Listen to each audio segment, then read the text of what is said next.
Welcome to Spirits of Whiskey. We explore the wide world of whiskey through the many colorful personalities who make it, promote it, write about it, and more. With each podcast, Kerry Moynahan, a certified bourbon steward and bartender, and yours truly, Philip Dobard, director of the Cocktail Collection, interview whiskey's most important names. From high-profile makers, blenders, and ambassadors, to out-of-the-way innovators and remote pioneers. Join us as we discover the people and elements that give the water of life its spirit. It is Whiskey Wednesday, July 8th, 2020. Today we visit Oceanside, California in San Diego County to talk to Sean Hallman, who owns and operates Shadow Ridge Spirits Company. But first, stay tuned for this week's Whiskey Chronicles.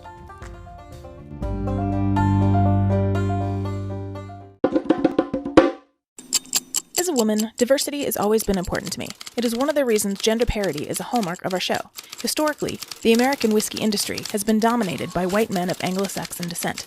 This is common on both the distillery floor and the executive suite. But we've started to see a welcome change in recent years. Not only are women owners and master distillers less uncommon, but there's also been an increase of the number of black-owned and operated whiskey distilleries. Chris Montana, an African-American, and his wife Chanel own and operate Du Nord Craft Spirits in Minneapolis, Minnesota. Their distillery, unfortunately, was damaged during the recent anti-police brutality riots. That said, they plan to reopen after they finish repairing and rebuilding. Another black-owned distillery is Fresh Bourbon Distilling Company in Lexington, which has been recognized by the state of Kentucky as being operated by the first non-enslaved African Americans to make Kentucky bourbon. And here in Southern California, African American Sean Hallman, whom we'll interview later in the show, owns and operates Shadow Ridge Spirits Company in Oceanside, just north of San Diego. But perhaps the most notable new actor of color on the scene is Tennessee's Uncle Nearest Premium Whiskey and its founder, Fawn Weaver. Nathan Uncle Nearest Green was an African-American slave, and but for the critically acclaimed whiskey that now bears his name, his contributions to American distilling, this is after all the man who taught Jack Daniel to make whiskey, would be all but forgotten. Now the distillery's work and the brand's rich historic roots have been the focus of dozens of published articles and feature stories. Uncle Nearest recently made headlines again by collaborating with the Jack Daniel Distillery and its parent, the Brown-Forman Corporation, on an initiative aimed at increasing diversity in the American whiskey industry. The two companies have pledged a combined $5 million toward the effort, one thrust of which is establishing the Nearest Green School of Distilling at Motlow State Community College in Tullahoma, Tennessee. The STEM-based and employable skills-focused program is now awaiting approval from the Tennessee Board of Regents. Still other initiatives aimed at diversifying the whiskey and spirits industry have been recently launched. Diversity Distilled, for instance, a project by the Black Bourbon Society, aims to advise spirit brands on how they can create and implement robust diversity and inclusion policies within their corporate structures. Here at Spirits of Whiskey, we are heartened to see that so many steps are being taken to diversify the industry and to bring an even richer palette of spirits to the table.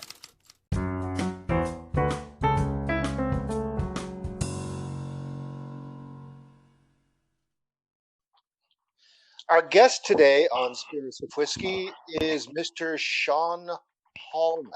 Sean, I've known for several years. We met via whiskey, go figure. Mr. Sean Hallman, welcome to the show. Thank you very much for having me. It's so good to have you with us. You are founder and, I forget the exact title, but along the lines of founder and distiller at Shadow Ridge Spirits Company in Oceanside, California, correct? Yes, I am. Which is awesome. Very northern San Diego County. Yes, about as far as you can get. Yeah. It's the closest we can get to San Diego without actually going to San Diego. Yes. Okay, so we would love to hear your whiskey journey. How did you end up where you are today? Well, I started my career as a Navy surface warfare officer. And, I spent 7 years in the Navy, and I currently work for the federal government. And I've always been a home brewer, and I loved home brewing. I went to graduate school at USC, and then I found out I had some extra money for school when I was finished, and I used that to do the brewing program at UCSD Extension. Oh, nice. And a lot of the beer industry professionals or instructors there, and one of them was Yusef Cherney, who co-founded Ballast Point, and also and it's now Cutwater. Yeah, Cutwater. And so he started the spirits competition at the San Diego Fair, and I was in the brewing program, and they asked for volunteers to steward. So I was able to steward that, and it was the very first competition, and a lot of the local distillers were judging. So during the lunch break, I got a chance. That's where I actually met Trent Tilton from San Diego Distillery, and they were Which is picking his how we brain. met. Exactly, yeah, at his tasting room, and I picked his brain a little bit, and kind of drifted away. And a couple years later, as I was completing the program, a friend of mine approached me about distilling, and I knew 2/3 of it was fermentation and barrels, so I just had to figure out the middle part, the distilling. So That's the only part I'm good at. The rest of it, I continue to mess up. I'm good at the drinking. Yeah, which is funny because I really didn't want to do anything in the brewing industry because I love the fermentation part, but I hate the packaging part. You're never going to make a beer better in packaging, only make it worse, picking up oxygen, etc. Right. So this seemed right up my alley. So, when we were doing our fact finding for distilling, we decided that, okay, while we're going through the licensing process, we will, contract distill. And so I ran into Trent again during that process. And, he pointed me in the right direction. And I was able to connect with some people at California Spirits Company where I actually began distilling under their license. And that was 2017 when we did our first production run. Okay. Very cool. Don, let's take it back a little bit more. Where'd you grow up? I grew up in Southern California. I was born in Long Beach. My father was retired Navy, so I lived in San Diego while I was in elementary school, and then moved up to Upland, California, about 35 miles outside of Los Angeles. And then I went to undergraduate school at Southern University in Baton Rouge, Louisiana. And then I came back to California after graduation, and that's when I decided to join the Navy and go to officer candidate school. All right. Were you, of course, you grew up in a Navy town, really? Yes. And your father was in the Navy. Were you already a brewer? Started right around that time. Navy Surface Warfare Officer School is in Newport, Rhode Island. And I was there in January of 96, and it was very cold. So we had to find something to do indoors. Nice. So is the Navy at Camp Pendleton too, or were you not stationed down there? No, I was actually, that's where I did my last tour. The Navy has hovercrafts, LCACs or landing craft. And that's where I did my last tour. I was an officer in charge of a LCAC detachment, and then I was the ground operations and safety officer at Saltcraft Unit 5. Wow. Yeah, just for the benefit of our listeners, San Diego is home to the Pacific Fleet, and Camp Pendleton is a major West Coast Marine base. Yes, in fact, that's where my grandparents met in World War II. So without Camp Pendleton, I would not be here. Yeah, right. And if you're ever driving up to Los Angeles from San Diego, you'll see a big wall that says "Home of the Swift Intruders, no beach out of reach," and it looks like aircraft hangars on the west side of the 5. That's Assault Craft Unit 5. Oh, okay. Okay. All right. Very good. So after the Navy, you went to grad school and you got a master's degree in public administration. Yes. Okay. Yes. Very good. Which sounds like great foundational work for distilling. It's funny that you say that. As a federal employee, I worked corporate for about 5 years between when I first got out and, going to work back for the Navy. I figured as a federal employee, the public administration degree would serve me better than a business administration. Mm-hmm. But, as a distiller, or as in the alcohol industry, when you're dealing with the state, the federal government, county and city government, public administration actually comes in handy when you're dealing with all the different organizations. I can imagine distilling is highly regulated. In order to open a distillery and meet with success, first you must navigate this bureaucratic labyrinth. Yes. It was extremely difficult. I distill under the Oceanside Distillers license, and so it's a partnership. That was the first distillery in Oceanside. So the city didn't really know how to handle the fire rating. So our barrel room, 2-hour rated. The sprinklers, everything that had to go along with it. The city of Oceanside had to rely on other cities with distilleries to make these decisions. So right, this was the case all over the country with the craft. Oh yes, the craft distilling explosion, because cities and many states, they had no laws on their books on how to license these places. No, in fact, when it was built, the craft distiller's license wasn't even a thing yet. That was 2016, and the permitting process for our facility started in 2015. So, prior to the craft distiller license, it was just a regular distilled spirits production facility. So a tasting room wasn't allowed. So we basically have just a large lobby for our tasting room. Right. They were treating everyone as though they were MGP. Exactly. Mm-hmm. Exactly. Yeah. Okay. So what next? you took up distilling. Yes, I took up distilling, and really it was an extension of brewing. I love working with barley. There's so many delicious varieties of barley on the market. I love working with specialty yeast and bacteria. So, this just gave me a chance to play without, having to worry about the hops, having to worry about the freshness, to be honest with you, having to worry about the sanitation, all the things to kind of take the fun out of fermentation. So, this has just been amazing. And having the opportunity to actually do this, in a licensed facility is just incredible. Right. When you first started distilling whiskey, were you distilling it from drinking beer? No, but basically the recipes that, from beers that I enjoyed making without the hops. So I really wasn't making a beer schnapps, but I was relying very heavily on, the same mashing principles, the same flavor profiles of the beer and the same flavor profiles of the yeast. I've hardly ever used distilling yeast. I always use an ale yeast just because I know the flavors that you're going to get from it. I mean, White Labs has this beautiful poster of their 96 plus yeast and bacteria with every flavor profile. If you look at it as a distilling yeast, it's just going to say, makes alcohol. Yeah. Indeed. Again, for the benefit if you're of our lucky, listeners, it makes alcohol.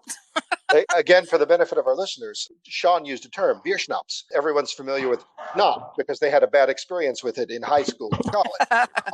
But beer schnapps is whiskey that's been distilled from drinking beer, basically. It's whiskey with hops in it. Not hopped whiskey, because there are whiskeys that are hopped later in the process. But so anyway, here we are. Now, you are African American. Yes, I am. There are not a lot of whiskeys made by African Americans, much less probably distilleries owned by African Americans. We are in the midst of an explosion, sort of a new awakening in this country with the Black Lives Matter movement, etc. Talk to us about your experience with regards to whiskey making and running a distillery. So I'm used to being the only black face in the crowd, to be honest with you, growing up skateboarding, surfing, skiing, there's just not a lot of African Americans that participate in these certain items. But, I'm a Southern California kid through and through. So, and then, as I, just in the military, there weren't very many black officers. So I guess this really isn't that new to me. And I also noticed just being in the, San Diego, for, your listeners don't know, is a beer town. I mean, there's breweries almost on every corner, and there's not a lot of African Americans in the brew house, or on the production side of making alcohol.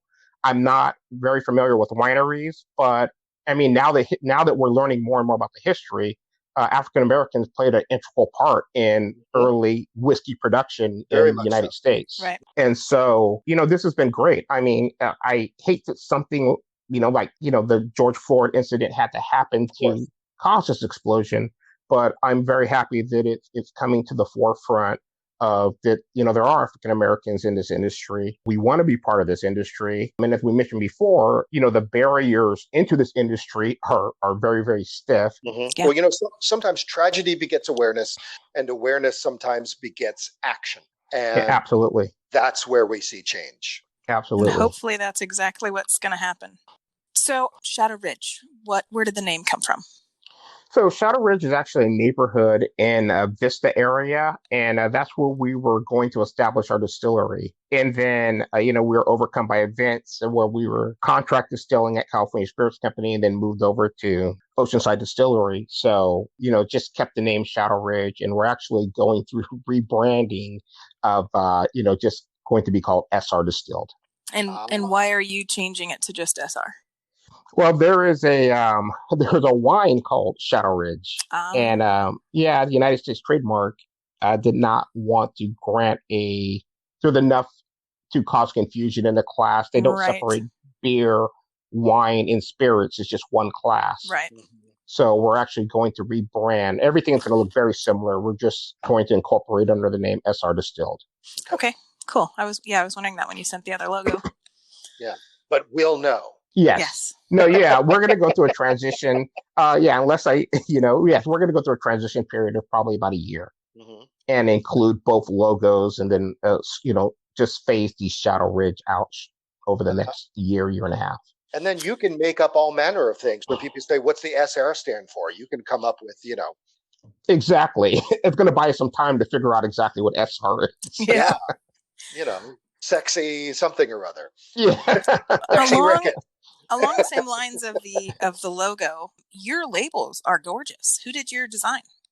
Thank you. Actually, a friend of a friend named Alejandro that he actually owned a cigar store for a while and was a graphic designer. So, that heavily influenced. And, when I saw it, he knew what I was thinking. And he actually just, brought this vision to fruition with the labels. And, I think he did a great job. He actually designed the logo and the labels. I love how the label kind of goes up. It's down on the sides and it comes up to the circle. I think it's gorgeous. And then all the different, I want to say floral patterns, but they're almost fleur-de-lis pattern-ish, like in that type of vein. The little, I don't know what you call these. Yeah. The little flourishes, I guess. Oh, I guess. Just like little flourishes. Yeah. He did an amazing job. Yeah, they're beautiful. And it kind of looks like ocean waves a little bit, which I think is appropriate for San Diego. No, it did, and he brought in the cigar ring influence that I really wanted. Basically the only thing that I chose was the color of the labels, and just the style that I wanted, and he just ran with it and did an amazing job. Cool. I worked with Alejandro for about a year to come up with basically the branding for this, because I know in this industry. Sometimes people care more about the bottle than what's actually inside the bottle. Yeah. Yeah, and they are. Now, all of your bottles are 375s currently, correct? Yes. Yeah. Tell us the story of that.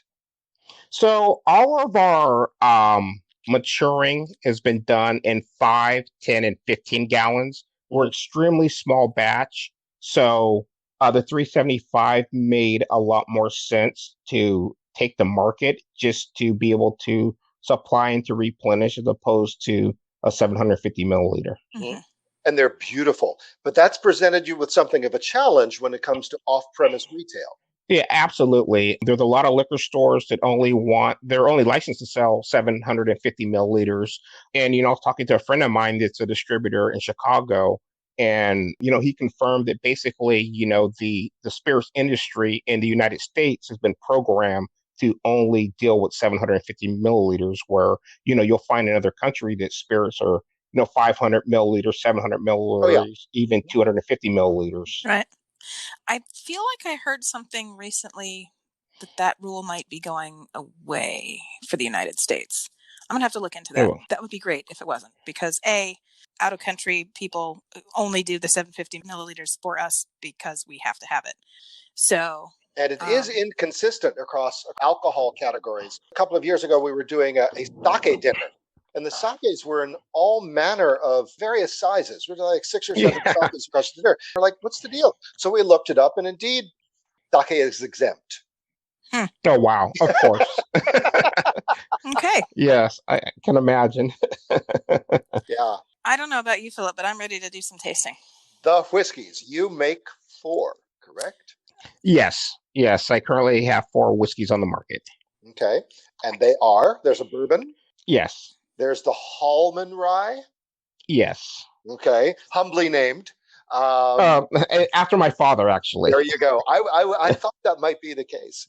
Yes. You make a couple of single malts. I have a peated and a non-peated single malt. Okay. And before we taste, excluding your brand, what is your favorite type of whiskey?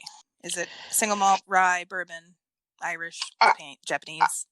Oh, gosh. It really depends on the day, but I do like a nice rye whiskey. The spiciness of it is a little more spirit forward. What my whiskeys tend to be, I believe, a little more spirit forward. They're all 90 proof. I do enjoy good bourbon and a good single malt. So I'm sorry, that's a little. No, it's No, that's good. My favorite is a single malt, non-peated. And then for American whiskeys, I prefer rye over bourbon. Sorry, bourbonites. Sure. But of course, all of the whiskeys are before any other spirit. And I when I go to events that only have a couple of different blends or one bourbon and that's it for the whole, I was like, you guys don't have anything else? You have one bourbon that's supposed to do the whole category, which is like got 18 different things in it. But yes, I will drink any whiskey before anything else. So and because of my work, I'm not saying. Anyway, so shall we taste through the whiskey? Yes. Do you have a preferred tasting order? Usually, yeah, I do bourbon, rye, the American single malt, Okay, and so then I'll move that the one. peated single malt. Just because the bourbon's a little softer than the rye. Right. Okay. All right. Okay. Now I'm going to not lie. I've gone through quite a bit of the American single malts already. No, not today. and then the rye is getting a little dipped into, but today will be the first time I'm trying the bourbon, and I have tried the peated single malt, but I'm not too much into peated, so I've only tried it. So there's just still a little bit missing. But okay. So Excellent. I will tell you right now, I will speak up for the peated. Thank you. I will offer the first note on the bourbon. This bourbon screams leather, and I love a leathery whiskey. Thank you. Oh, it does. You're right. welcome. Thank you. You know, I know what I'm talking about now and again. Well, I was smelling it, and I didn't smell it, but I definitely taste it. No, I'm with you there. It doesn't. There's a sweetness on the nose, and then on the palate there's leather, and I delight in that. Actually, now that I've tasted it, if I smell it with my mouth open after having tasted it, it smells like, I don't know if they even have these anymore. There was a Wilson store in the mall back growing up where it was all leather. All leather. Yeah, Wilson suede and leather. And it smells like the Wilson store. There we go. But only after I already took some in my mouth. So the grain bill on the bourbon is 53% corn, and then 3 different level roast of barley, and 5% rye. Wow, really low rye. Yeah, but only about 5%. I really like, so it has a different sweetness because I use some crystal malt, so the sugars are right there. Mm-hmm. So not all the sweetness comes from the corn, since I had such a low percentage of corn. Mm-hmm.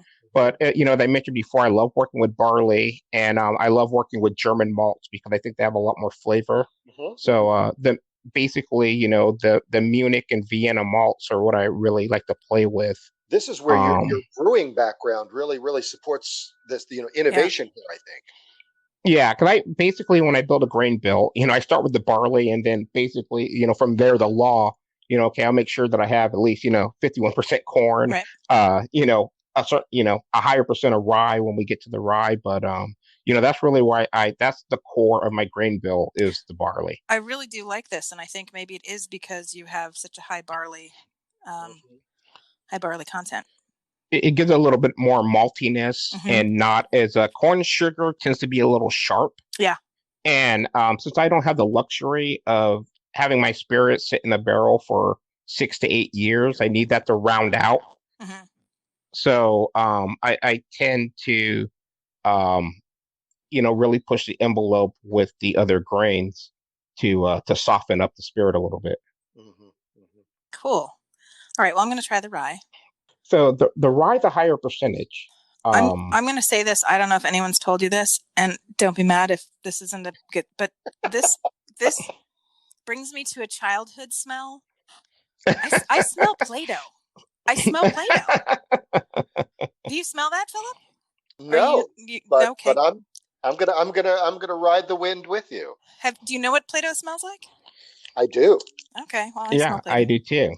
It's not as salty as Play-Doh, thank God. No, definitely no. There's no. No, but I always, as a child, I always loved the smell of Play-Doh. Like, everyone was like, don't eat the Play-Doh. I never ate it, but I always loved the smell of Play-Doh. So the rye's about 60% rye, about 5% corn, and then, of course, some Munich, Vienna, and some crystal malts. Wow, so it's almost it's the bourbon flipped. Yeah. Basically, yes. It's pretty hot.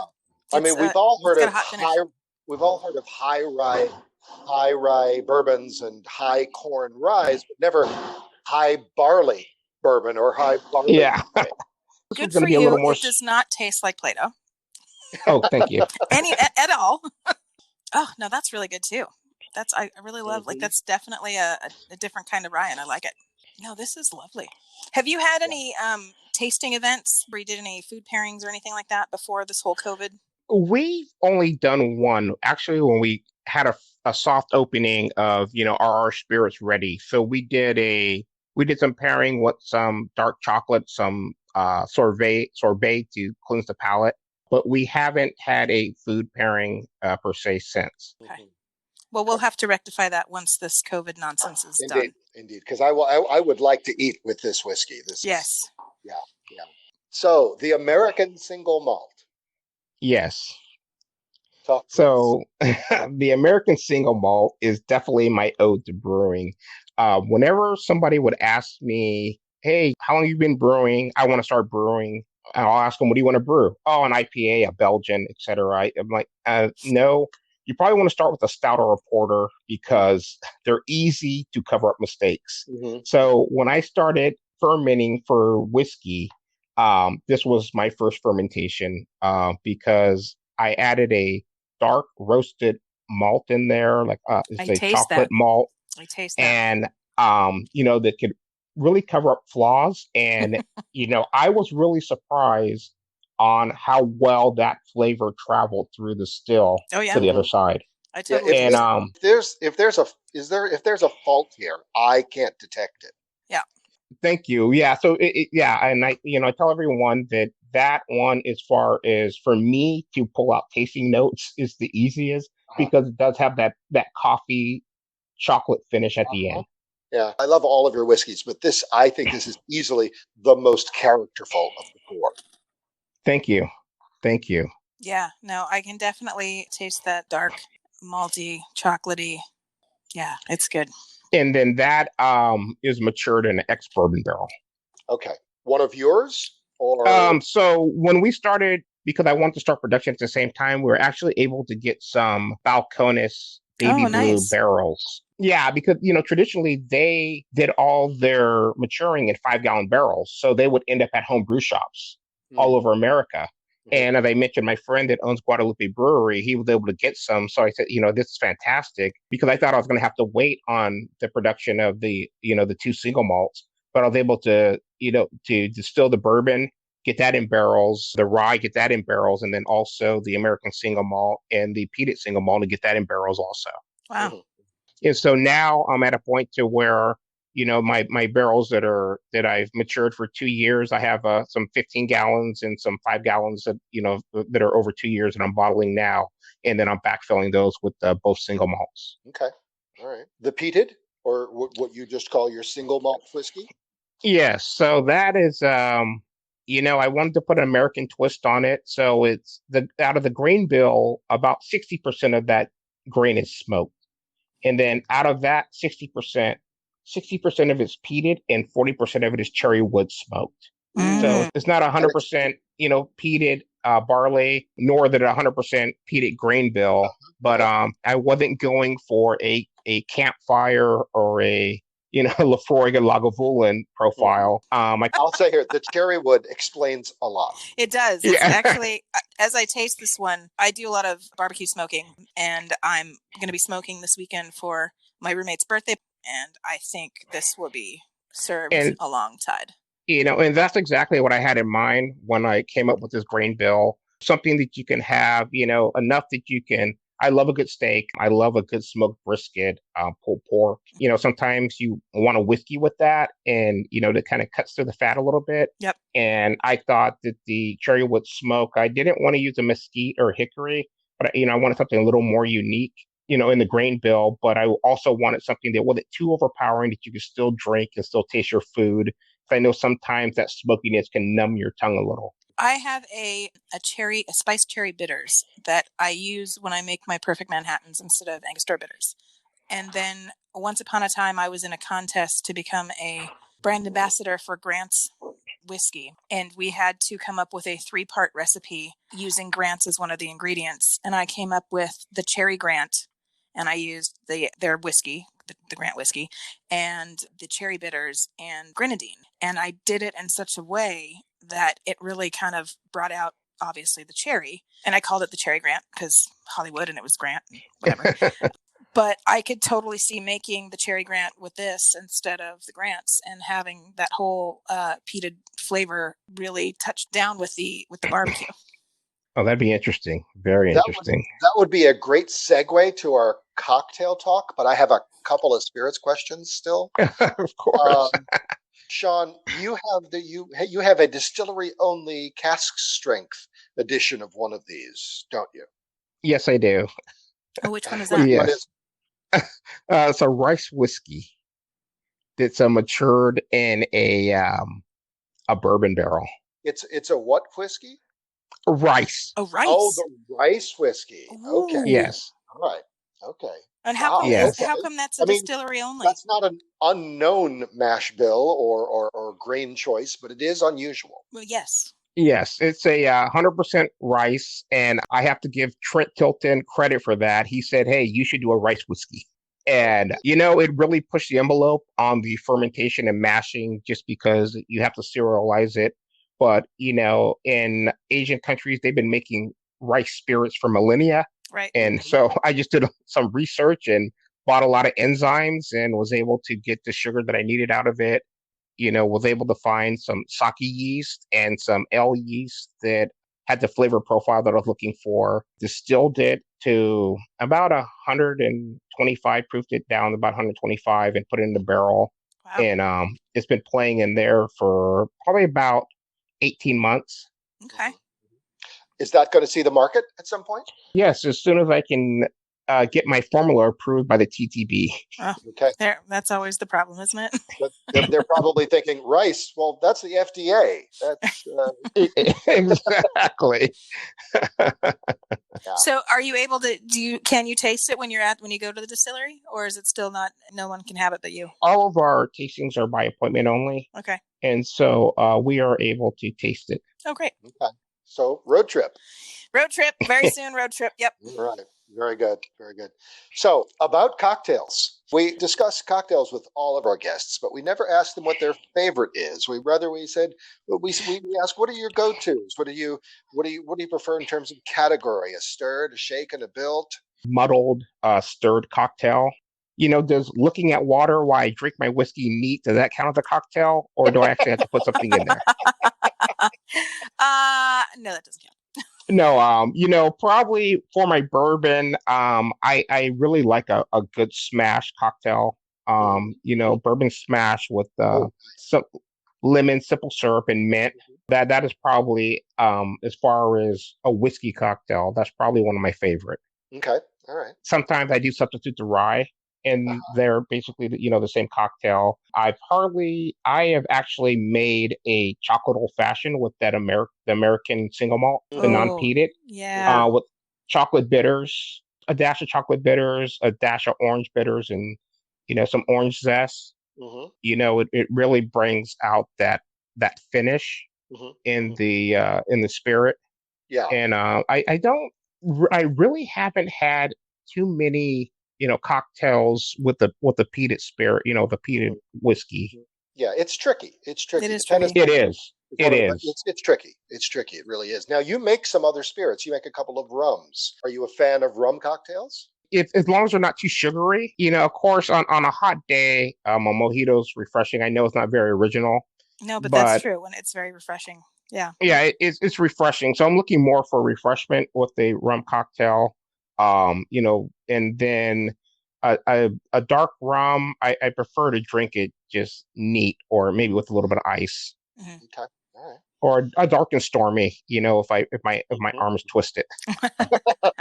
Well, we have actually gotten the dark and stormy on this show before. Indeed. Oh, nice. Is there anything? I'm so glad we had this time together. Yeah. Do you want to point our listeners to a way that they can purchase your whiskeys, and or point them to where they can make an appointment to come taste? Yeah, absolutely. Our website is srdistilled.com. There's a link to the Oceanside Distillers online store on our website. And then also they can contact us through our website to make appointments. and they can follow us at SR Distilled on Instagram. Awesome.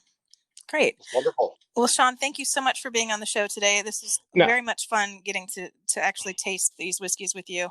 And I'm impressed with all of them, actually. And I even like the peated one, and you know how I feel about those, because it's not overly powering, which I like.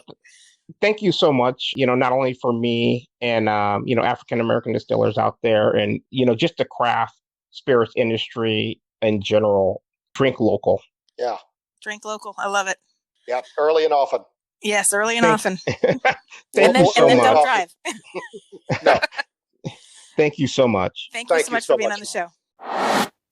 World of Wheezy is up next. Stay with us.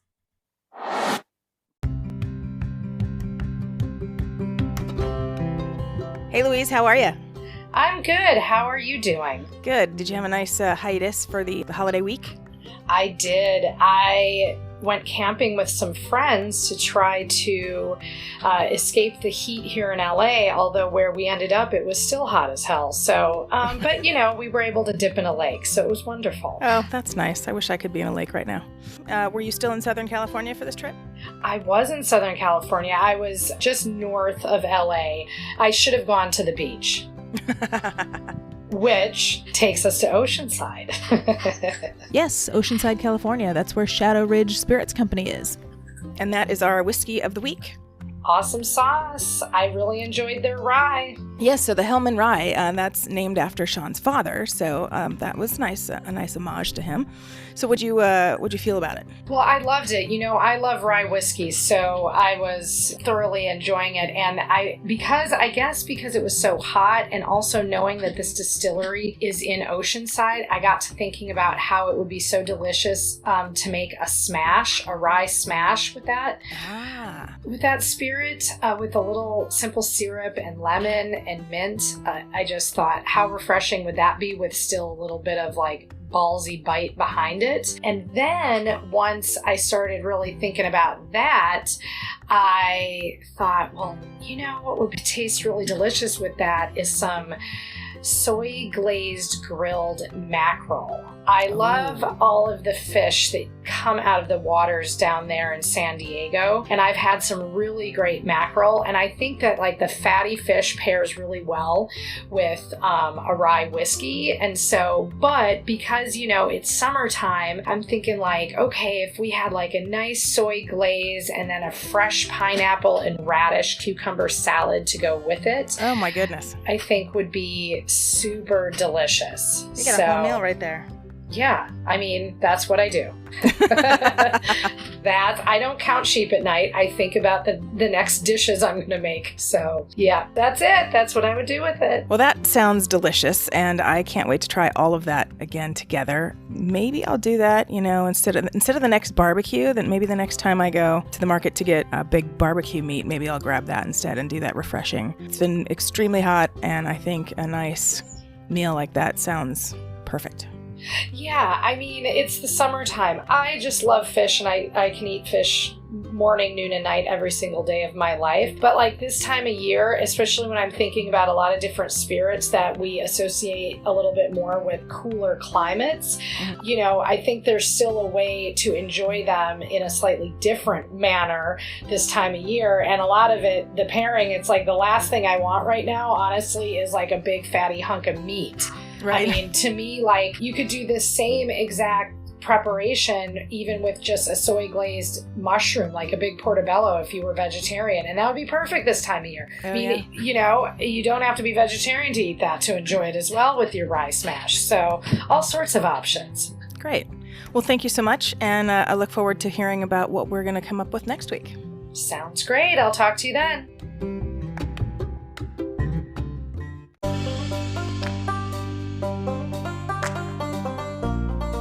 Please visit our website to see our show notes on today's podcast at spiritsofwhiskey.com. That's whiskey with an E. We'll include links and supporting documents from today's Whiskey Chronicles, as well as tasting notes and recommendations from today's World of Wheezy. As always, you can see our upcoming topics and guest roster and links to past shows. Thanks for joining us. Until next time, Salam. Slanchava. Spirits of Whiskey is a production of First Reel Entertainment and the Center for Culinary Culture, home of the Cocktail Collection, and is available on Anchor, Spotify, and wherever fine podcasts can be heard.